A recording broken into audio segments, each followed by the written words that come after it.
हाँ जी, good morning. तो last class में देखो एक बार क्या पढ़ा था, एक बार रिवाइज कर लेते हैं थोड़ा सा, फिर नए कंसेप्ट की तरफ हम चलने वाले हैं। तो लास्ट क्लास में कुछ क्वेश्चन किए थे, ईओक्यू कंसेप्ट हमने पढ़ा था। ईओक्यू कंसेप्ट के बारे में जान रहे थे हम। तो ये छोटा सा ईओक्यू कंसेप्ट था जिसमें हमने ये जाना था कि एक बार में हमको कितनी क्वांटिटी मार्केट से जाके लानी चाहिए। ये हमने कल पढ़ा था एक बार।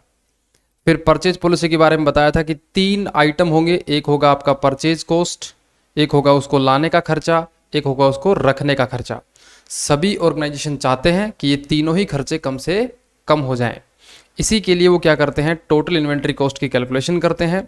फिर हमने यहाँ पे 2 कंक्लूजन लिखे थे कि ऑर्डर कॉस्ट कब कम होगी, जब नंबर ऑफ ऑर्डर आप सबसे कम रखेंगे, और कैरिंग कॉस्ट कब कम होगी, जब आप सामान थोड़ा थोड़ा करके मंगवाएंगे। ये कंक्लूजन हमने लिखे थे।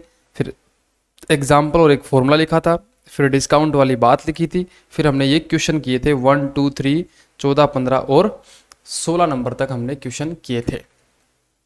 अभी तक इतना ही पढ़ा है हमने।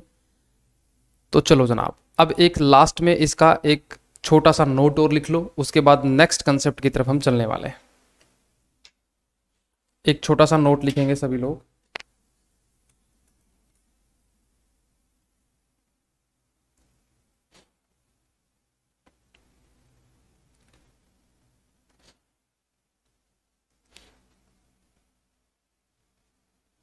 पंद्रह तक ही किए हैं क्या? चलो 16 नंबर वाला करो पहले, फिर एक नोट लिखना। अच्छा, 15 तक ही हुए थे कल। हाँ हाँ, 15 तक ही हुए थे भाई। चलो 16 नंबर वाला और देखो आज।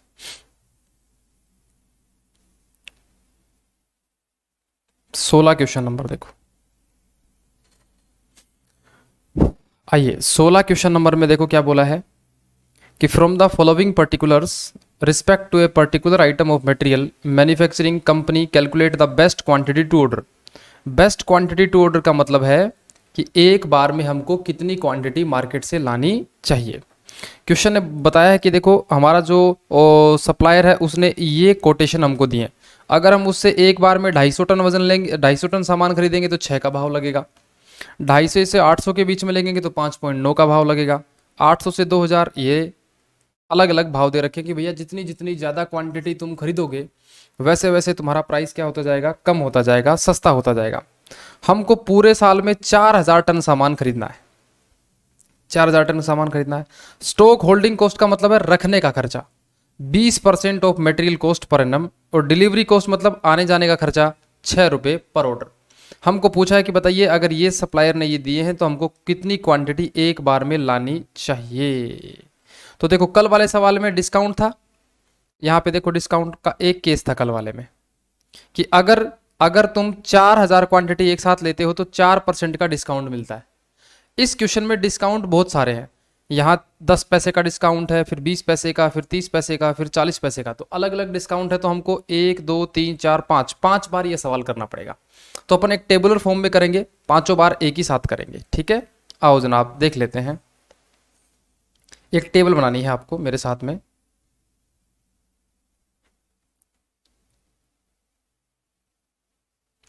एक टेबल बनाएंगे। बनाइए एक टेबल।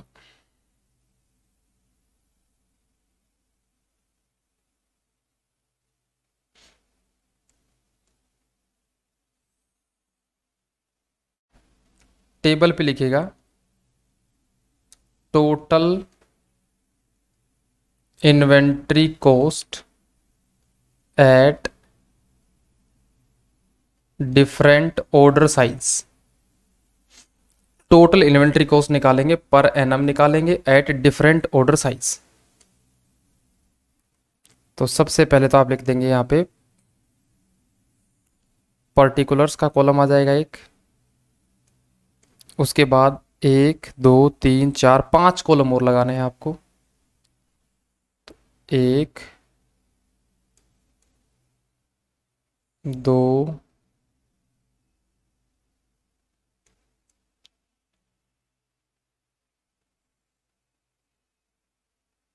3 4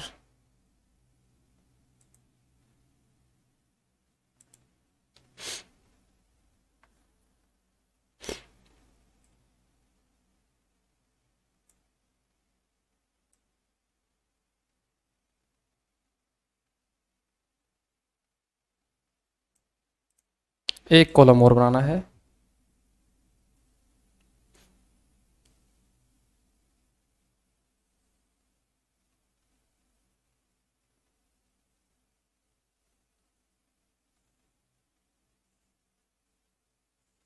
ये लीजिए जनाब,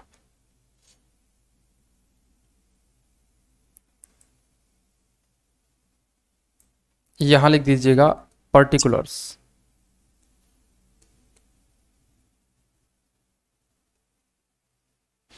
यहां लिखिएगा ऑर्डर साइज।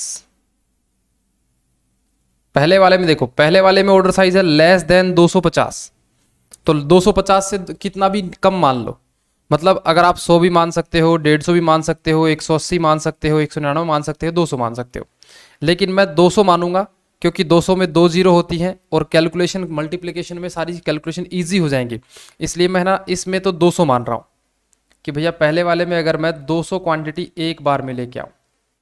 दूसरे वाले में बोलता है कि 250 बट लेस देन 800, तो ध्यान रखना इसके अंदर 250 चूज करना है, इसके अंदर 800 चूज करना है, इसमें 2000 चूज करना है और इसमें 4000 चूज करना है, क्योंकि हम टोटल हमारा एनुअल कंजप्शन कितना है, 4000 टन हमारा एनुअल कंजप्शन है। ऐसे मत कर देना कि इसमें से 250 चूज कर लिया, इसमें से 400, इसमें से 900 चूज कर लिया, इसमें से 2200 चूज कर लिया, इसमें से 6000 चूज कर लिया, ऐसा नहीं।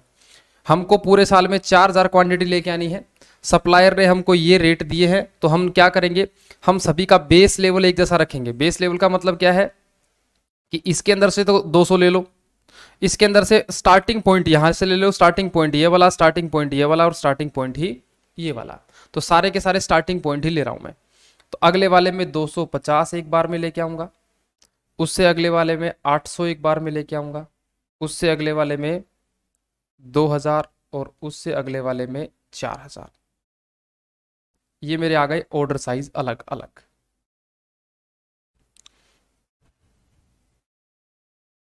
ऑर्डर साइज अलग अलग, ओके। सबसे पहले मुझे इसमें निकालना होता है purchase cost per annum. Purchase cost की सामान को जब मैं खरीदूंगा पूरे साल में तो कितने रुपए मेरे लग जाएंगे, परचेज कॉस्ट पर एनम। पूरे साल में मुझे 4000 किलो सामान खरीदना है और अगर 200 खरीदूंगा तो 6 का भाव मुझे लगेगा, तो इसका मतलब 24,000 रुपए मेरे लग जाएंगे।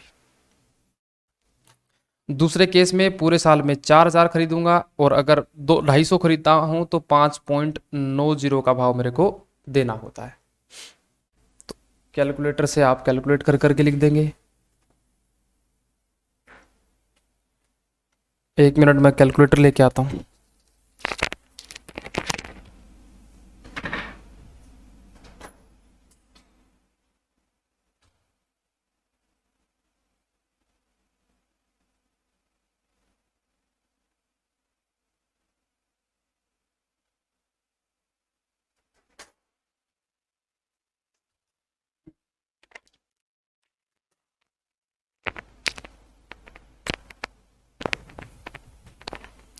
हाँ जी, तो 24,000 रुपये हमारे इधर लगेंगे।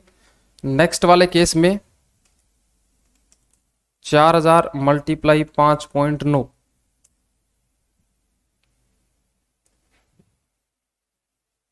23,600 रुपये इधर लगेंगे। नेक्स्ट वाले केस में हमारे लगेंगे 4800 क्वांटिटी खरीदते हैं तो 5.8 का भाव लगता है। सर 23,200।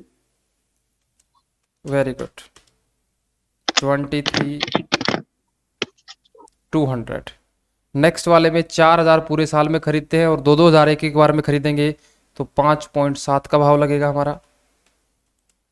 22,800 सर। Very good, 22,800। और लास्ट वाले केस में हम पूरे 4000 के 4000 एक बार में ही खरीदेंगे और 5.6 का भाव लगेगा। 22,400 सर। Very good.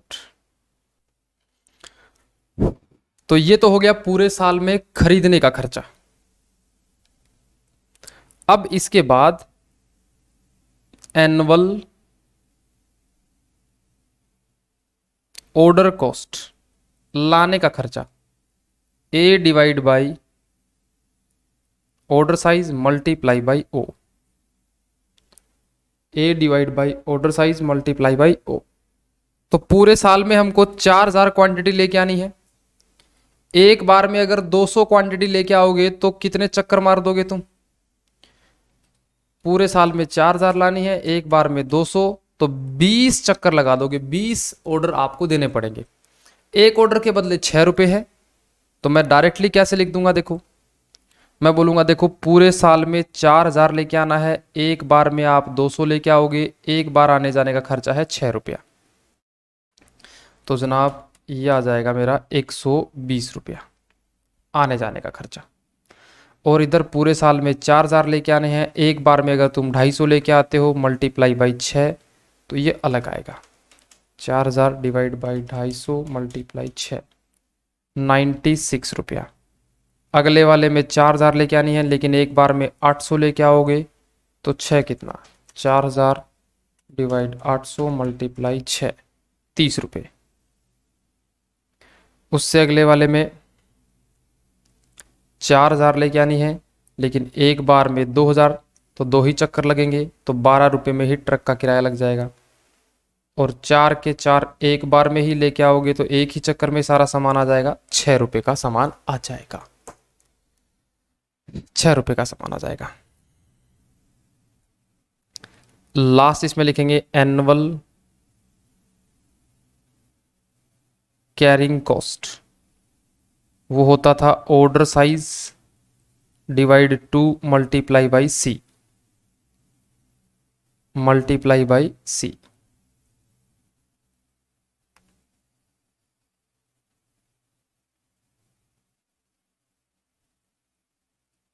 ओके, अब एक बार यहां रुक जाएंगे।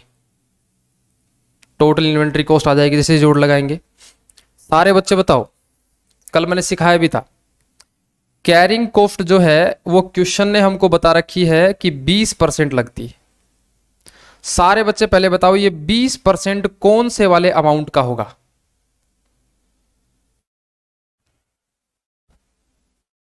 ये 20% जो है ये किस डिजिट का होगा?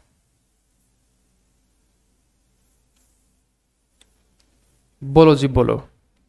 अगर हम मार्केट से सामान लाएंगे, हमारे स्टोर में सामान रखेंगे, तो यहां रखने का खर्चा 20% होता है। ये 20% किस अमाउंट का होगा? ये सर ये होगा परचेज प्राइस का। परचेज प्राइस का अगर तुम 6 रुपए का सामान लाओगे तो 6 का 20% लगेगा। अगर 5.9 आएगा तो 5.9 का 20% लगेगा। 5.8 है तो 5.8 का 20%। ये अलग अलग 20%, मतलब परचेज प्राइस का 20% होता है। कि रखने का खर्चा अगर परसेंटेज में दिया हुआ हो क्वेश्चन में, तो वो परचेज प्राइस का होता है। ओके, दूसरा सवाल। दूसरा सवाल दूसरा सवाल दूसरा सवाल ये है कि अगर पहले केस में हम अपने स्टोर के अंदर 200 क्वांटिटी एक बार में लाएंगे ट्रक में डाल के, तो 200 रहेंगी, फिर इनको यूज करेंगे, 0 हो जाएंगी। तो बताओ बच्चों, एवरेज स्टॉक कितना रहेगा? पहले केस के अंदर एवरेज स्टॉक कितना रहेगा? एवरेज स्टॉक रहेगा सर 200 प्लस 0 डिवाइड बाई 2, तो 100 क्वांटिटी का रहेगा एवरेज स्टॉक। कल मैंने नदी वाला एग्जांपल दिया था कि भैया नदी कितनी गहराई है, तो हम एक आंसर नहीं दे सकते, एवरेज आंसर देते हैं। तो हमने बोला भैया एक दिन हमारे पास 200 क्वांटिटी है, एक दिन हमारे पास 0 क्वांटिटी है, एवरेज कर देंगे दोनों का, तो इसका मतलब हर दिन हमारे पास कितनी क्वांटिटी है? 100 क्वांटिटी है। 100 क्वांटिटी। दूसरे वाले केस में बताओ, अगर हम 250 क्वांटिटी एक बार में लेके आएंगे, तो 250 क्वांटिटी एक बार, फिर 0 हो जाएगा। बताओ इस केस में एवरेज कितना रहेगा सर? इस केस में एवरेज रहेगा 125। तो चलो इसी का एक वर्किंग नोट भी हमको बनाना पड़ेगा। ओके, आओ जनाब, एक छोटा सा वर्किंग नोट बनाना पड़ेगा इसका। तो ये टेबल तो ऐसे ही रखना, टेबल के नीचे एक वर्किंग नोट बना देना। Working note, carrying cost per unit per annum at the rate 20% of purchase price. Carrying cost per unit per annum है, वो 20% है ऑफ परचेज प्राइस। तो अगर ऑर्डर साइज मेरा है 6 है, तो 6 का 20%, 6 दूनी 12, 1.2, 5.9 का 20%, 5.9 का 20%, 1.18।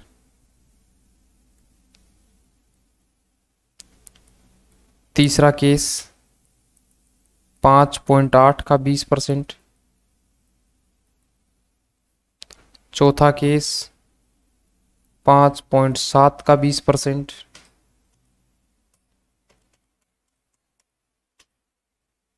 एक 1.14 और 5.6 का 20%, 1.12।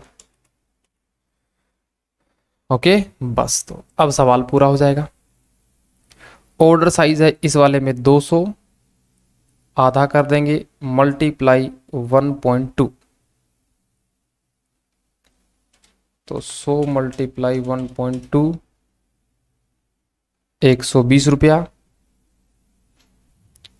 दूसरे वाले केस में 250 डिवाइड बाई 2 मल्टीप्लाई बाई 1.18,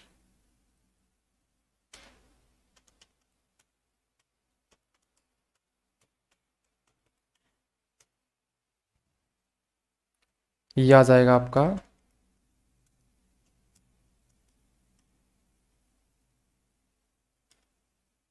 147.5।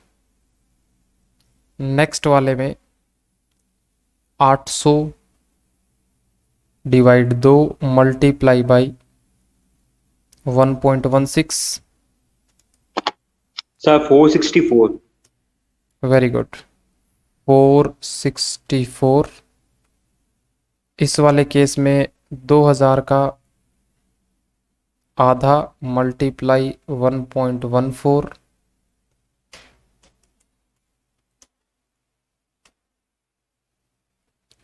1140। और लास्ट वाले में 4000 divide by 2 into 1.12,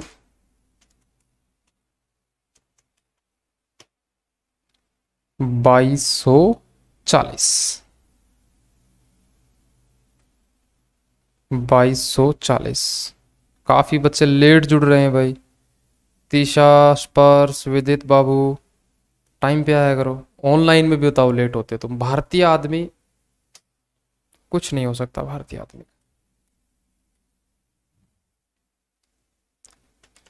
24,000 plus 120 plus 120, तो यहां पे टोटल आ जाएगा 24,240।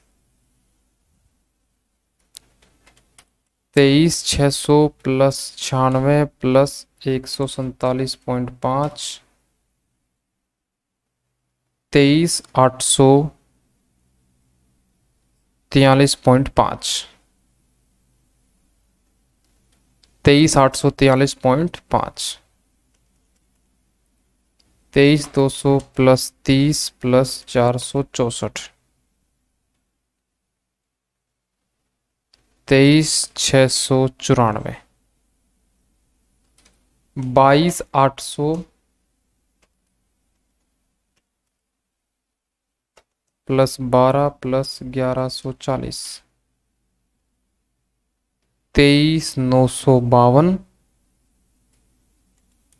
22,400 प्लस 6 प्लस 2240, 24,646। लो जी,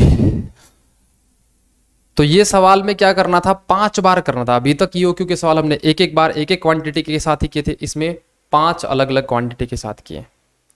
तो सबसे कम कौन सा है, सबसे कम टोटल इन्वेंट्री कॉस्ट किसमें है? 23,600, ये वाली सबसे कम है। तो हम लिख देंगे best quantity to be order at one time is 800। एक बार में हमको 800 क्वांटिटी मार्केट से जाके लानी चाहिए।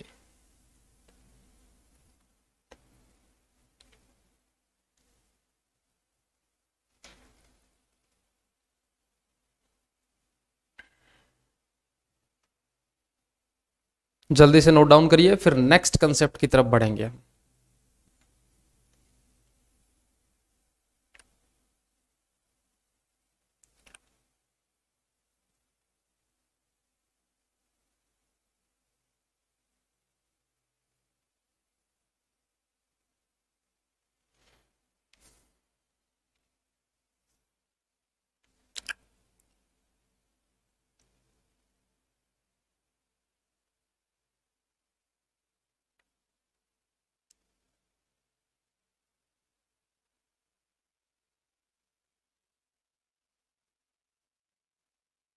लिख लिया यहां तक सबने?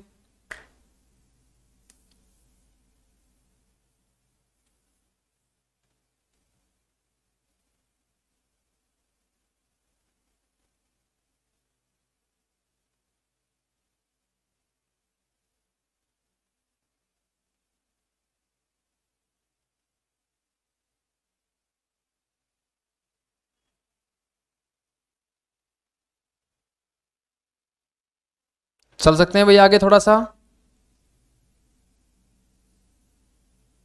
Yes, sir. Sir okay. चलिए एक क्वेश्चन मेरी तरफ से मिसिंग फिगर क्वेश्चन मैं आपको दूंगा अब। तो सब बच्चे अपनी कॉपी के अंदर एक एग्जाम्पल और लिखेंगे लास्ट में, ठीक है? जहां से सॉल्यूशन आपने किया है इसी कंसेप्ट से जुड़ा हुआ एक मिसिंग फिगर क्वेश्चन मैं अपनी मर्जी से कराना चाहता हूं आपको। उसकी हेडिंग लिख दीजिएगा missing figure question. Missing figure question, ठीक है? इसके अंदर लिखिए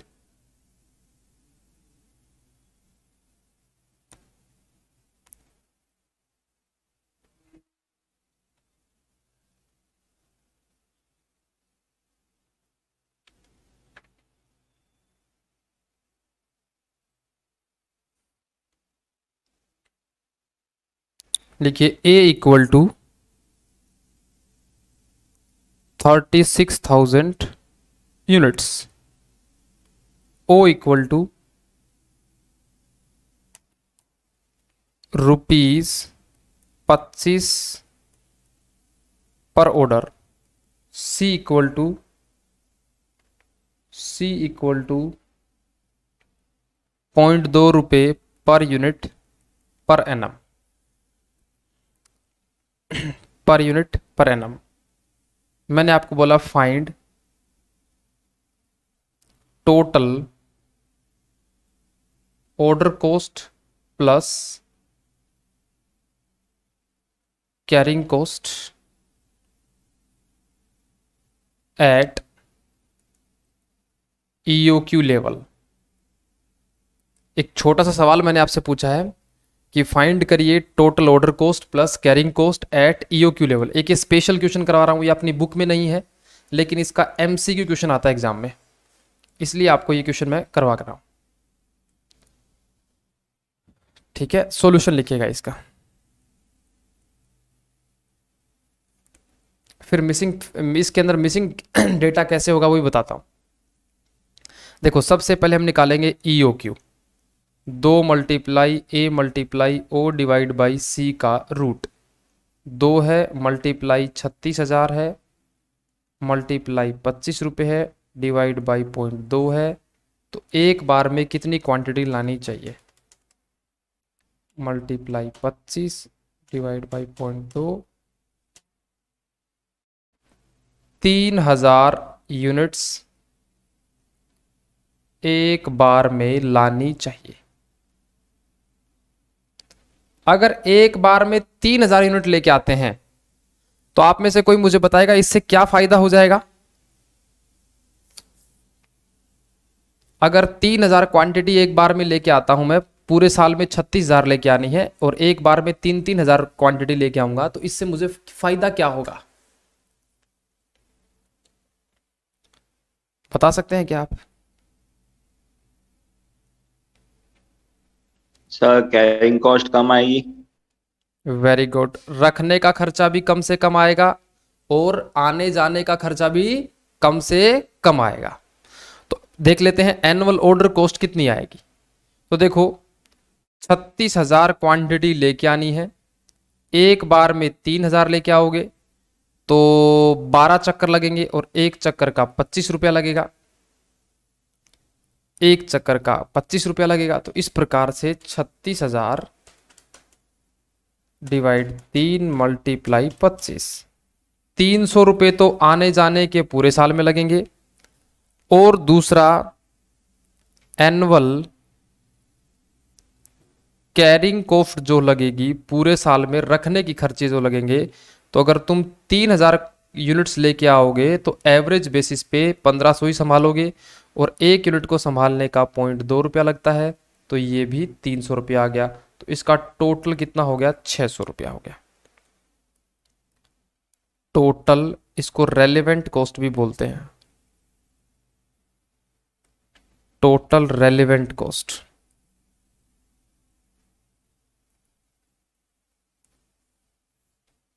ओके, इसका मतलब लाने का खर्चा भी 300 है और उसको संभालने का खर्चा भी पूरे साल का 300 ही है। अब सारे बच्चे एक बात बताओ,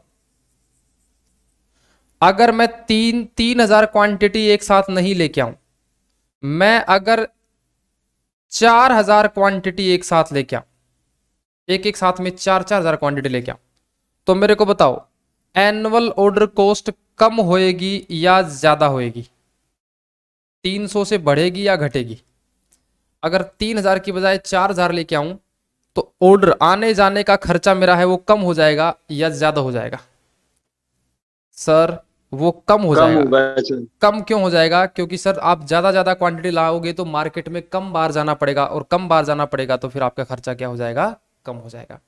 लेकिन बच्चों बताओ, अगर 4,000 क्वांटिटी एक बार में लेके आऊंगा तो स्टोरेज स्पेस ज्यादा चाहिएगा, और स्टोरेज स्पेस ज्यादा चाहिएगा तो मेरा मेरा जो रखने का खर्चा है वो क्या हो जाएगा? ज्यादा हो जाएगा, रखने का खर्चा ज्यादा हो जाएगा।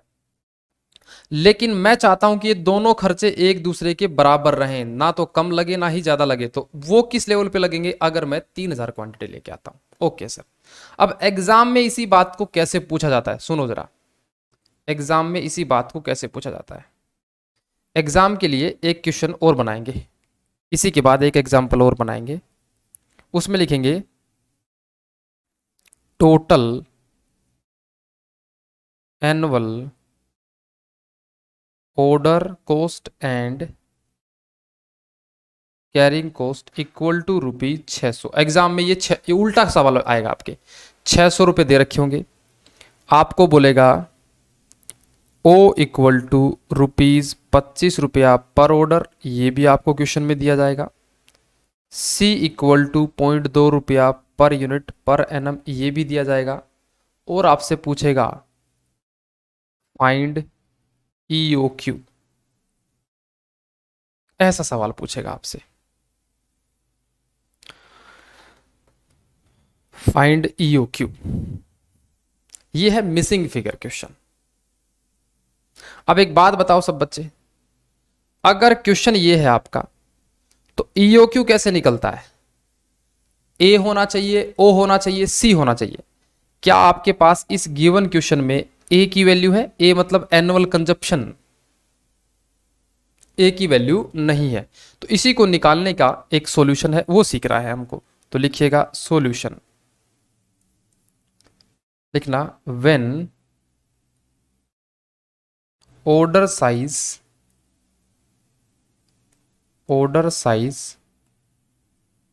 is EOQ, then total of annual carrying cost plus annual order cost will be calculated by using following formula. जब ऑर्डर साइज EOQ हो तो उस केस में ये 600 रुपये जो डायरेक्टली निकालने का एक तरीका और भी है। तो तरीका क्या है?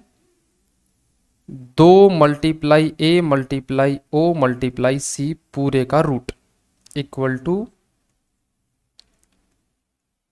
Total annual order plus carrying cost. ये 600 रुपये डायरेक्टली निकालना है ना, डायरेक्टली निकालना है 600 रुपये, तो इसका एक फॉर्मूला और सीखना है आपको। ये फॉर्मूला बना कैसे है? ईओक्यू वाले फॉर्मूला से ही बना है, 2 multiply A multiply O divide by C का रूट, उसी फॉर्मूले को तोड़ मरोड़ के ये फॉर्मूला बनाया गया। हमको ये फॉर्मूला सिर्फ यूज करना सीखना है। तो आइए जनाब बच्चों, इस फॉर्मूले में दो तो है ये अपने पास, ए नहीं है, ओ अपने पास है 25 रुपये, सी अपने पास है 0.2 रुपये, और इसका जोड़ है 600 रुपये। ओके, अब मल्टीप्लाई हम कर देंगे, 2 मल्टीप्लाई 25 मल्टीप्लाई 0.2, तो यह आ जाएगा 25 दूनी 50, 50 का 20%, 10A equal to 600, 10A equal to 600, 10A equal to 600 का स्क्वायर, जब ये रूट हटता है तो दूसरी साइड में स्क्वायर हो जाता है, तो 10A equal to 600 multiply 600, A equal to 600 multiply 600 divide by 10 equal to A 0 से 0 काटोगे 6 6 36, 36,000 यूनिट्स। एग्जाम में ऐसा क्वेश्चन आता है। तो A आ गई अपने पास में 36,000 यूनिट। अब हम EOQ निकाल पाएंगे, 2 multiply A multiply O divide by C का root, 2 multiply 36,000 multiply 25.2 equal to 3,000 units. Exam में ऐसा क्वेश्चन आता है, उल्टा क्वेश्चन आता है। लीजिए यहां पे EOQ का कंसेप्ट हमारा पूरा हो जाता है।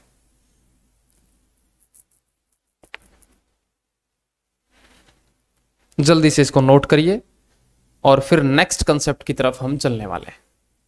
सर स्क्रीन थोड़ी सी ऊपर करना ना। हाँ जी लो।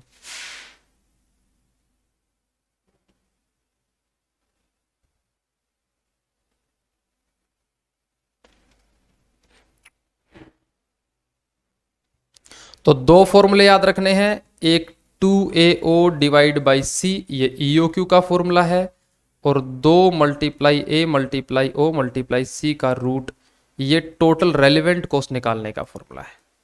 तो दो ही फॉर्मूले आपको इस चैप्टर में ध्यान रखने।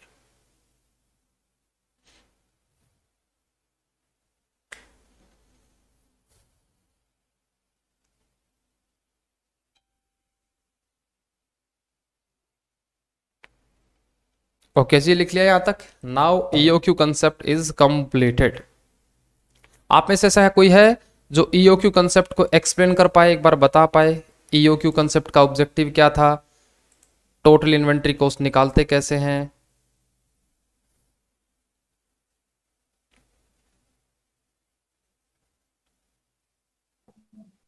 EOQ का ऑब्जेक्टिव कि अपन ऑर्डर कॉस्ट और कैरिंग कॉस्ट दोनों को मिनिमम कर सकते। Very good. ओके, दूसरा मेरे को बताइए, क्या EOQ कंसेप्ट है वो डिस्काउंट को एक्सेप्ट करता है क्या? No sir. नहीं, EOQ कंसेप्ट बोलता है कि भैया अगर मेरा फॉर्मूला यूज करोगे तो डिस्काउंट की बात मत करना। ओके, दूसरा सवाल, EOQ का ऑब्जेक्टिव तो आपने बताया कि लाने का खर्चा और रखने का खर्चा कम करना है, लेकिन ऑर्गेनाइजेशन का ऑब्जेक्टिव क्या सिर्फ लाने और रखने का खर्चा कम करना है या फिर परचेज का खर्चा भी कम करना है? सर मेन ऑर्गेनाइजेशन का पर्पस तो अपने प्रॉफिट को इंक्रीज करना होता है, और प्रॉफिट का इंक्रीमेंट तभी हो जाएगा जब परचेज कॉस्ट, कैरिंग कॉस्ट और मेंटेनेंस कॉस्ट तीनों कम होगी। Very good very good very good. देखो मैंने लिखवाया भी आपको कॉपी के अंदर कि बिजनेस का जो और बिजनेस ऑर्गेनाइजेशन का ऑब्जेक्टिव है ना, वो टोटल इन्वेंट्री कॉस्ट को कम करना है। टोटल इन्वेंट्री में तीनों आती है, लेकिन EOQ का ऑब्जेक्टिव सिर्फ इन दो को कम करना होता है, इन दो को कम करना होता है। EOQ बोलता है परचेज प्राइस से मुझे कोई मतलब ही नहीं है, डिस्काउंट की मेरे से बात ही मत करिए आप। तो हमने यहाँ पे ये 2-3 एग्जाम्पल देखे थे, इसके बाद ये कंक्लूजन निकाला था, फिर हमने टोटल इन्वेंट्री अजम्पशन लिखी थी, फिर हमने टोटल इन्वेंट्री कॉस्ट को, देखो यहाँ पे ये एक चार्ट मैंने लिखवाया था आपको कि कैसे कैसे करना है। ऑर्डर साइज, अलग अलग ऑर्डर साइज पे अलग अलग टोटल, जिसमें टोटल कम आएगा हम वो वाला पॉलिसी ऑप्ट आउट करेंगे। जरूरी नहीं कि EOQ ऑप्ट आउट करेंगे, वही ऑप्ट आउट करेंगे जिसमें ये दोनों का जोड़ कम आएगा। ये दोनों कंपेयर करेंगे तो इन दोनों का जोड़ जिनसे वाले का कम होगा, जोन से वाले का कम होगा, हम वही वाला पॉलिसी अपनाएंगे। ओके जनाब, यहाँ पे डन। तो अब हमारा ये कंसेप्ट यहाँ पे हो जाता है पूरा। पहला कंसेप्ट पूरा हो गया है, ईओक्यू कंसेप्ट। इसके हमने क्वेश्चन कर लिए हैं, एग्जाम में इतने ही क्वेश्चन इसके आते हैं। अब कंसेप्ट नंबर 2 लिखेंगे सब बच्चे अपनी कॉपी के अंदर। Concept number 2,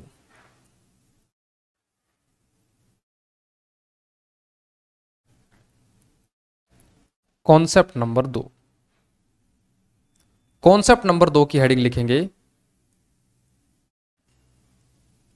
various stock levels in store department.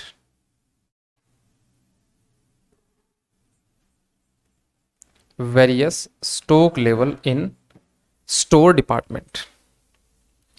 जब हमारा स्टोर डिपार्टमेंट होगा तो उसमें स्टॉक लेवल कितने कितने होंगे, एक डायग्राम बनाएंगे इसके अंदर, फिर थोड़ा सा बातें इसके अंदर लिखेंगे।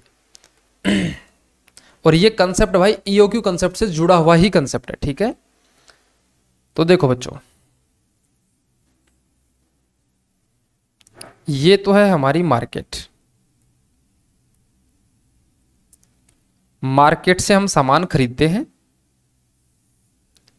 और हम क्या करते हैं, उसको हमारी ऑर्गेनाइजेशन में उसको रखते हैं। ये हमारी सड़क है, ये हमारा एक ट्रक है, इस ट्रक से हम सामान लेके चले जाते हैं, और ये हमारी कंपनी का गोडाउन है, हमारा स्टोर, हमारा स्टोर जहां पे हम सामान को स्टोर करते हैं।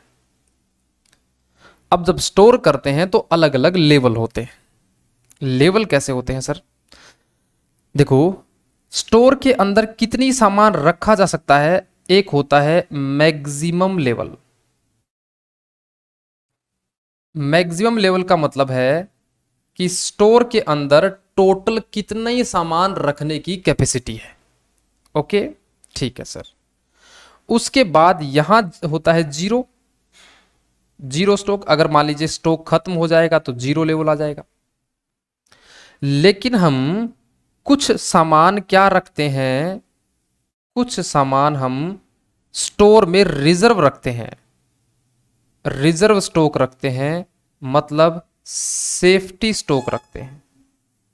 कॉपी में डायग्राम बना लेना, ये सेफ्टी स्टॉक रखते हैं।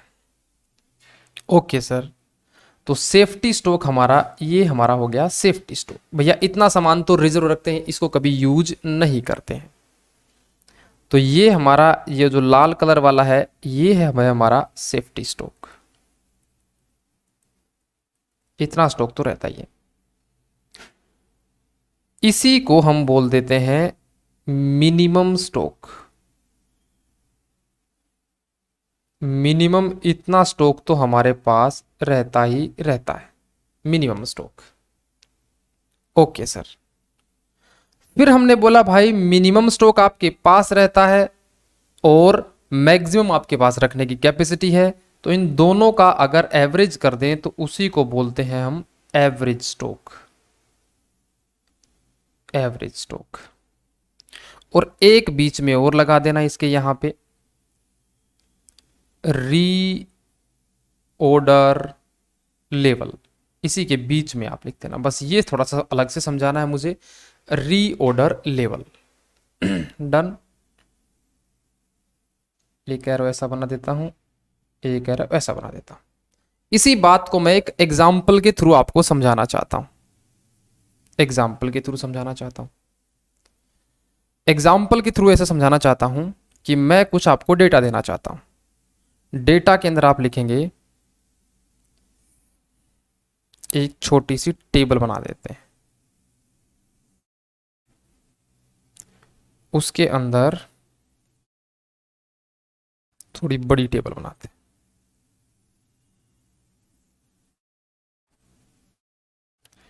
इसके अंदर आपको लिखना है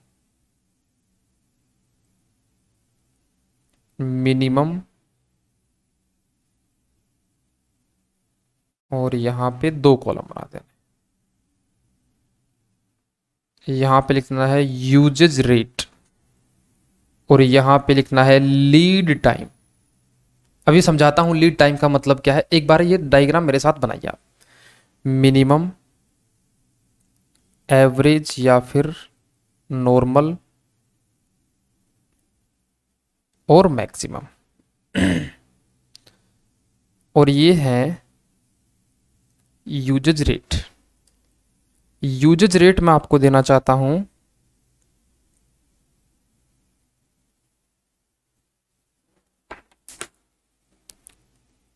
10 किलो पर वीक,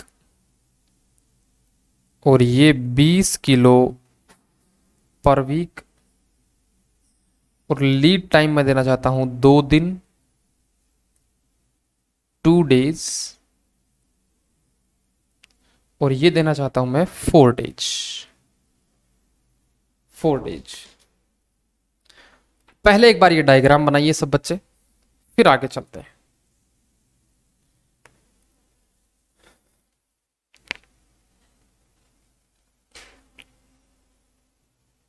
पहले यहां तक डायग्राम बनाइए।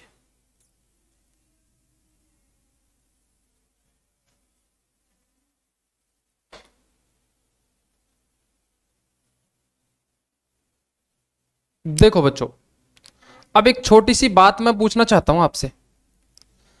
हमारे स्टोर डिपार्टमेंट में हम सामान रखते हैं, स्टोर डिपार्टमेंट से हम सामान को यूज करते हैं, मतलब इसमें से हम सामान को निकालते हैं और यूज करते हैं हम फैक्ट्री में, फैक्ट्री में यूज करते हैं। अब यूज जो करते होंगे तो वो हिसाब किताब रखते होंगे।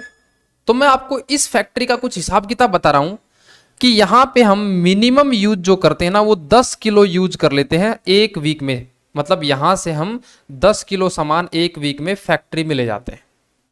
ओके, ठीक है सर। अब आगे की कहानी और सुन लो। जैसे ही सामान हमारा खत्म होने लगता है, यहां पे सामान जितना ही मंगवाते हैं खत्म होने लगता है, तो हमारे यहां पे हम दोबारा से ऑर्डर प्लेस करते हैं मार्केट में, दोबारा से मार्केट में ऑर्डर प्लेस करते हैं, फिर नया सामान वापस फिर आ जाता है स्टोर के अंदर, और ये साइकिल चलती रहती है। आपके घर पे आटा खत्म होता है तो आप लेने जाते हो ना। ओके, मैं अगर आपसे पूछूं कि यार मिनिमम हमारा पास्ट ईयर का ट्रेंड बोलता है कि 10 किलो यूज करते हैं, मैक्सिमम कभी कभार हम 20 किलो भी यूज कर लेते हैं, तो क्या आप बच्चे मुझे बता सकते हो क्या एवरेज कितना यूज करता हूंगा मैं नॉर्मली, या एवरेज कितना यूज करता हूंगा? सर कभी कभार 10, तो मिनिमम 10 यूज करते हैं, मैक्सिमम 20 यूज करते हैं, तो average sir 15 kg। Average sir 15 use करते होंगे। 10 + 20 = 15 किलो हम एवरेज यूज करते हैं। ओके बच्चों, वेरी गुड। दूसरा सवाल, मैं अगर आपको बोलूं कि मान लीजिए मुझे 500 क्वांटिटी मंगवानी है नई मार्केट से 500 क्वांटिटी मंगवानी, तो मैं अगर आज ऑर्डर देता हूं तो ये ऑर्डर 2 दिन में आ जाता है। मतलब ये 500 वाला सामान ट्रक में डल के 2 दिन बाद आ जाएगा। इसी 2 दिन को बोलते हैं लीड टाइम। लीड टाइम का मतलब होता है कि आज ऑर्डर दिया तो कितने दिन में सामान मार्केट से तुम्हारे पास आ जाएगा। तो मिनिमम 2 दिन लग जाते हैं। जैसे आप अमेजोन वगैरह पे कोई चीज की डिलीवरी, मतलब कोई चीज ऑर्डर करते हो ना अमेजोन फ्लिपकार्ट के ऊपर, तो बताता है ना कि ये 5 दिन में तुम्हारे तक पहुंच जाएगा घर पे। तो उसी 5 दिन को हम बोलते हैं लीड पीरियड। लीड का मतलब होता है इंतजार करना, इंतजार करना, या फिर मैं इसको देसी भाषा में डिलीवरी पीरियड बोल सकता हूं। डिलीवरी पीरियड, इतने दिन में डिलीवरी आ ही जाएगी, मतलब 2 दिन इंतजार करना पड़ेगा। तो कभी कभार तो अमेजोन वाले क्या करते हैं 2 दिन में भेज देते हैं। कभी कभार आप सामान मंगवाते हो तो अमेजोन वाले 4 दिन में ही भेज देते हैं। तो मेरे को बताओ, कभी कभार सामान 2 दिन में आ जाता है, कभी कभार सामान 4 दिन में आ जाता है, तो एवरेज सामान कितने दिन में आ रहा है? एवरेज सामान आ रहा है सर 3 दिन में। एवरेज सामान आ रहा है 3 दिन में आ रहा है। Very good. तो इसी को बोलते हैं हम लीड पीरियड या डिलीवरी पीरियड।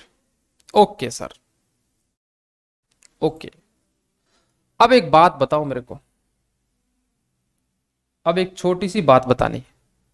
इसी के नीचे लिखना EOQ, इकोनॉमिक ऑर्डर क्वांटिटी है, वो है मेरी 200 यूनिट। EOQ का मतलब है आज के दिन मार्केट से मैं ट्रक में 200 क्वांटिटी मंगवाता हूं। 200 क्वांटिटी मंगवाता हूं। अब 200 क्वांटिटी मेरे स्टोर में आएगी, उसको मैं यूज करना शुरू करूंगा, धीरे धीरे वो जीरो हो जाएगी। अब सब बच्चे बताओ, जीरो होने के बाद ऑर्डर प्लेस करें या जीरो होने से पहले ही ऑर्डर प्लेस कर दें? सर जीरो होने से पहले। Very good. आपके घर में आटा खत्म हो जाता है जिस दिन, क्या उस दिन आटा लेने जाते हो बाहर, या खत्म होने के 2-3 दिन पहले ही लेने चले जाते हो?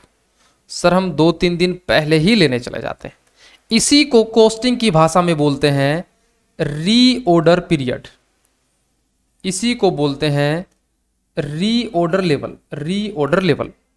तो एक काम करो, इसी के नीचे लिखो पहला मुद्दा, reorder level equal to, reorder level का मतलब है हमें हिंदी में लिख लेना, हमें 200 यूनिट का ऑर्डर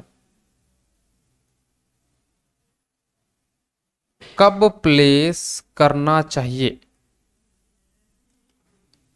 कब प्लेस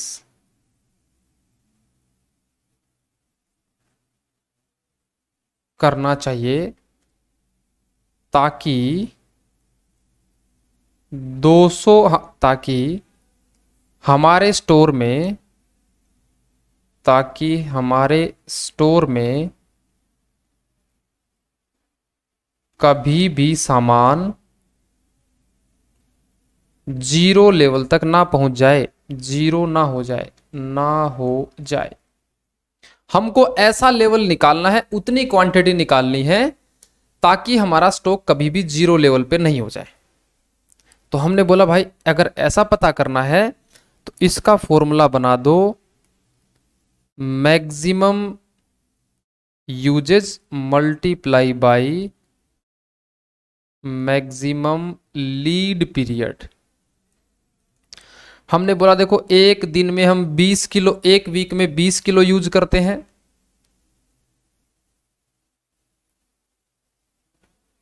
बीस किलो यूज करते हैं। एक काम करना बच्चों, ये 2 डेज है ना, इसकी जगह वीक करना, ये 2 3 4 ना, इसकी जगह वीक करना, वीक, क्योंकि सारी कैलकुलेशन वीक में है ना, तो वीक कर लेना। तो हमने बोला भैया 20 किलो एक वीक में और 4 वीक में हमारी डिलीवरी आएगी, तो इसका मतलब है 80 किलो सामान। तो जिस दिन हमारे पास 80 किलो सामान रह जाए, तो यहां पे लिखेंगे जिस दिन हमारे पास 80 किलो सामान बच जाए, उस दिन हमें 200 यूनिट्स का ऑर्डर प्लेस कर देना चाहिए। उस दिन हमें 200 क्वांटिटी का ऑर्डर वापस से प्लेस कर देना चाहिए। क्या समझ में आई बात आपको? सर मैक्सिमम ही क्यों लिया? क्योंकि हम ये मानते हैं कि अगर डिलीवरी लेट से लेट हो जाए और हमको ज्यादा से ज्यादा सामान यूज करना पड़ जाए, तो भी हमारा स्टॉक कभी खत्म नहीं होगा। इसका मतलब अब इस डायग्राम के अंदर आप क्या लिखेंगे, यहां रीऑर्डर लेवल पे लिख देंगे 80 किलो सामान। जिस दिन हमारे पास में 80 किलो सामान रह जाए ना, उस दिन हमको दोबारा से अपना ऑर्डर प्लेस कर देना चाहिए, ताकि 80 के बाद यूज करेंगे, और यूज करेंगे तो कभी भी जीरो ना हो जाए। इसके बाद 80 के बाद जैसे यूज करेंगे, जब तक ये बाकी बचा हुआ सामान यूज करेंगे, तब तक ट्रक वाला 200 क्वांटिटी ले आएगा। समझ में आई भाई बात? जिस दिन हमारे पास में 200 क्वांटिटी रह जाएं, उस दिन हमको, सॉरी 200 नहीं, 80 क्वांटिटी रह जाएं, उस दिन हमको दोबारा से 200 क्वांटिटी का ऑर्डर प्लेस कर देना चाहिए। ओके जनाब, तो यहां तक आज हम पढ़ेंगे। नेक्स्ट लेवल हम कल पढ़ेंगे, तो आज यहां तक आपको एक बार कॉपी करके रखना है। अभी 3-4 लेवल और पढ़ने हैं, उसके बाद ये कंसेप्ट पूरा हो जाएगा। सर हाँ जी बोलिए। सर वो